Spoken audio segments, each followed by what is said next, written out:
I hope everybody can see my screen. I have a new cover sheet. All right. Now then, you're sitting there very quietly minding your business. You have a nice 10-point hand. You pass in first seat. Next person passes and your partner opens one heart or one spade. All of a sudden, your hand goes from being worth 10 points to 11 or 12. I have support for my partner's major suit and I have a limit raise. And then you remember, third seat. Was my partner light or wasn't he? If you stick your hand up in the, look over at your partner and say, partner, did you open light? Your opponents are going to call the director immediately. So it's helpful to have a way to ask him that fits in with the bridge game. In other words, it conforms to the rules. So what to do? You have 3 or 4 card support, and you would like to raise partner because if he has a full opening hand, there's definitely a possibility of a game here. But if he's on his usual lousy 8, then I don't want to even be at the 3 level because we don't have much chance in that instance. So remember, once you have passed as the partner of this major suit opener in the third seat there, your options are limited. The only way you can force partner to bid again is to use a Q bid. Well, if the opponents haven't been accommodating, then you don't have that option available. You can no longer use Jacoby 2 no trump. A 2/1 response is absolutely out of the question. And 1 no trump is no longer forcing except by partnership agreement. Most pairs play that is semi-forcing. I still think that is a very nebulous thing to call it. It's like being a little bit pregnant or almost sterile. You either are or you aren't. Is it forcing or isn't it? What that does is force the opener to look at his hand and try to make a judgment on whether it's better to pass or bid again. So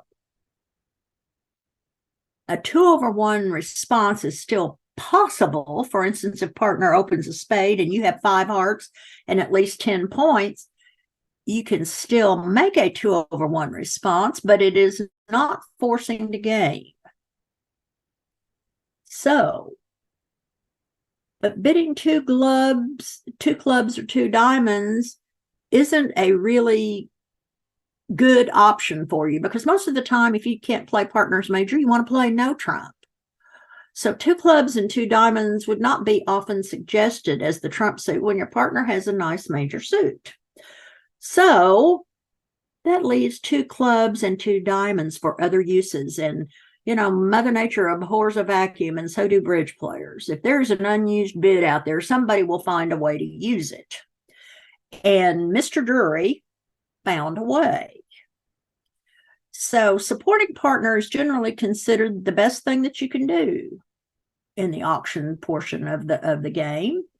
So here is a way that you can show your partner good support after you have already passed. Bidding 2 clubs says, I have a 3-card raise for you, partner, and I have limit raise values. Do you have a full opener? Do you have a light opener? Which one is it? 2 diamonds says, I have a 4-card limit raise, and you can stretch a little bit to show that because you have that 4th trump. Now, normally we tell people with 5-card support that you jump immediately to game. The problem with doing that when your partner has opened in the third seat is that he may or may not have full opening values. The best thing to do with 5-card support is bid 2 diamonds if you're playing two-way reverse Drury and find out what he says. Then if he says he has a full opener, then you can reevaluate your hand and decide whether three to invite or 4 to bid game would be the appropriate thing. Don't just automatically jump to 4, though, when your partner opened in the 3rd seat, because you don't know whether he was light if you and he have agreed that you may open light in the 3rd seat. Particularly important when partner opened in the 4th seat. You don't want to jump all the way to game only to go off a trick, because now partner has opened in 4th seat and you've gone minus. That is the one thing you absolutely want to avoid when you open in the 4th seat. Instead, if you're bidding reverse two-way Drury, bid 2 diamonds and then raise after partner tells you what he has. So this bid can be very, very useful to you if you have a partner who really likes to push the envelope in the 3rd seat. And we all know people who do, who push the envelope all the time. Some of us are pretty aggressive in the 3rd seat. And if your partner is one of those, then having this bid in your bidding box is really, really useful. Now, having said that, I would be remiss if I didn't warn you that the support double and the Drury response to one of a major by a partner in 3rd seat are the 2 most often forgotten bids in bridge. I can't tell you how many times I've seen somebody open 1 heart or 1 spade in the 3rd or 4th seat, only to have partner bid 2 clubs or 2 diamonds, and then they pass and they play a 3-2 fit. Of course, the opener feels terrible about it, but it happens. It has happened to me. I have been the one who has forgotten 2 diamonds. I forgot 2 diamonds so often that I took it off my card for a while. And then finally, one of my partners said, "Susan, put on your big girl panties and learn to recognize it." And of course, he was right. So be aware that this bid is fraught with danger. You may end up in a very unhappy contract, but put a smile on your face and play the best you can. It may not be a complete disaster. I mean, this kind of thing happens at one point or another to everyone. So next time it may be your turn to forget. So now then, the next thing I need to tell you about reverse two-way Drury is that these bids are alertable as a limit raise of my major suit opening. If you play two-way, then you'll say partner bids 2 clubs, he has 3 card support. If he bids 2 diamonds, you say shows 4 card support and limit raise values. So alert is the word of the day, because 2 clubs and 2 diamonds do not signify real suits. And anytime their bids are not natural, chances are really good that that bid has to be alerted. Stamen is the notable exception because its usage is so common. So after one of a major 2 clubs or one of a major 2 diamonds, opener tells his partner whether he's light or he has a full opener. Because there is a known fit, he should use the principle of fast arrival. You all, I think those of you who have taken the Beyond 2/1 class that has been taught know what fast arrival means. That means you just go there. Just go there when you know. So opener rebids 2 of his major with a minimum or sub-minimum opening. In other words, even a 12-point hand opposite a limit raise is not going to provide a gain. So you just bid 2 of the major. If opener's hand is worth 14 or more points, he bids game. Remember, a hand worth 11 opposite a hand worth 14 is 25. 25 is close enough. So that's what you do. If you have a hand worth 14 or more, bid the game. If you bid anything else, it is considered a help suit game try, and you have more than the minimum or sub-minimum, but you don't have quite enough to bid game directly yourself. All a help suit game try is is bidding a suit, asking your partner, do you have a little additional help for me here? These bids are alertable also because they do not signify a real suit. So if partner's looking at his hand and he says, well, oh gosh, we're so close. If our hands fit together well, we probably have a game. But if they don't, we should stop in 3. I don't know what to do. Well, this is when he bids a side suit. And it says, partner, can you help me in this suit?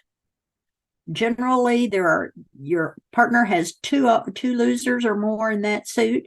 And if you can cover one, generally when I use a help suit game try, I have honor third in my hand. And I am looking for a cover card in my partner's hand. If he has help in that suit, he bids game. If he doesn't, he just bids 3 of the major and we go on down the road. Now, what's the reason that this is called reverse drury?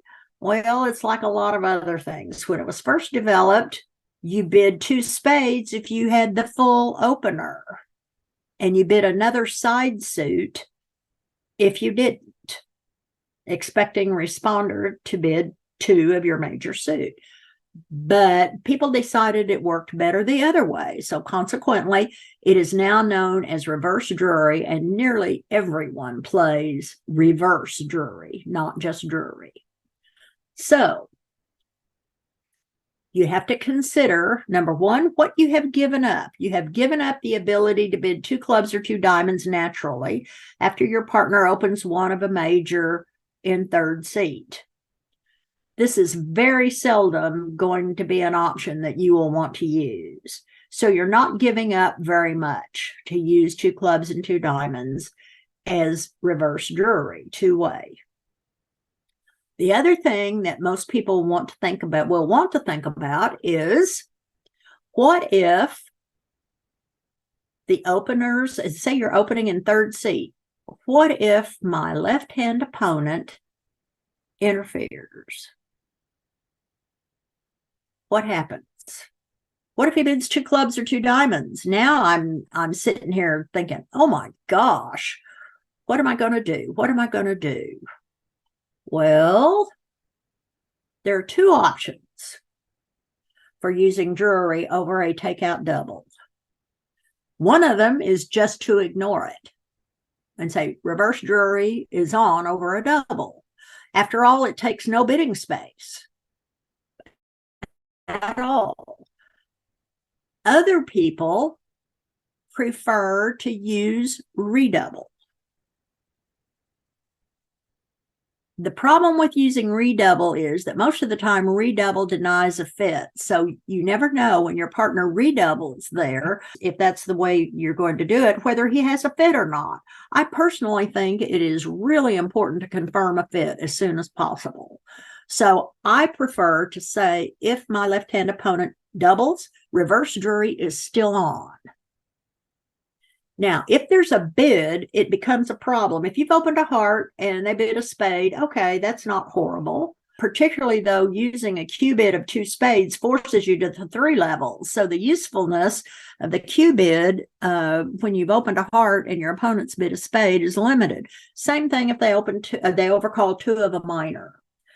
So most everyone says that the use of the Q bid is desirable when there is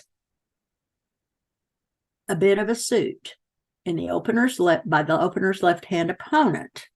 The problem is you can get to the 3 level pretty quickly. So you and your partner need to talk about this. It is not possible to differentiate between a 3 and 4 card support holding, but that's what happens in this game. Opponents can be extremely pesky, and they love to gum up the works whenever possible. But it's something we all have to deal with. Sometimes you'll be sitting at the table with a rather conservative pair, and they don't bid over here, where at another table someone did stick in a bid, and it makes it way more difficult for you to describe your hand accurately. After all, if the left-hand opponent bids 2 diamonds, here you are. Now, if you are looking at stretching to have a limit raised, then you probably just want to say, okay, I don't want to bid 3 diamonds. If my right-hand opponent here bid 2 diamonds over my partner's opening, I don't want to bid 3 because he has to bid at least 3 then. And the reason for using Drury or for me to bid here is to say, I have limit raise values for you. Is your hand good enough for us to play at the 3 level? Well, I'm forcing us to the 3 level if I do that. So if you really have stretched to make those limit raise values, just bid 2 of the suit, and you can always bid again if you need to. Now, that does give the opponents more room to bid, but being that it was a 3rd seed opening, you don't know whether your partner was light or not. If you never open light in 3rd seat, then you don't have these worries. But it can be so effective to open light in 3rd and 4th seat that I wouldn't necessarily say that that is the better path. Now then, there's also the situation where people can devise bidding schemes for handling the bid of a suit between the 3rd seat opener and his partner. Most of these are very complex, require a lot of memory. And so I think, especially if you play with many different partners, even if it's on a regular basis, that these kinds of things should be left to very experienced partners who play together frequently. So trying to add something like this can really complicate it, especially when you've just added Drury, one of the most forgotten conventions out there. The more that you can keep new things simple, the better off you are. If you want to just start with using reverse Drury and not the 2 diamond bid, that would be a good place to start. Or if you're pretty confident that you can remember a convention, I was until I missed it a bunch of times, then start with the full thing. But this is a very, very useful convention.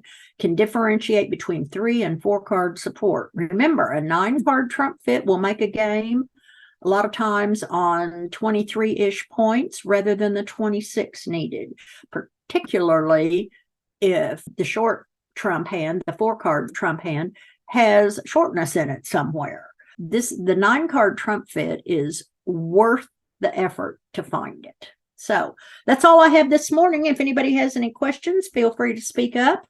Sherry has a question. Go right ahead. So is the reverse Drury only used with the 3rd seat opening, not the 4th seat? No, it can be used with the 4th seat opening as well. Okay, thank you. Remember, you could have 10 high card points and 5 spades and open it. So it is used typically following 3rd or 4th seat openings, either one. Mm-hmm. Hi, this is Susan. Thanks for stopping by the Oklahoma Collective's YouTube channel. Basically, this channel shows recordings of our free 1-hour bridge lessons for advancing players that we offer every Saturday morning at 9 a.m. Central Time. If you would like to join us, send your contact information to the email address shown on the screen, and we'll be happy to send you the link.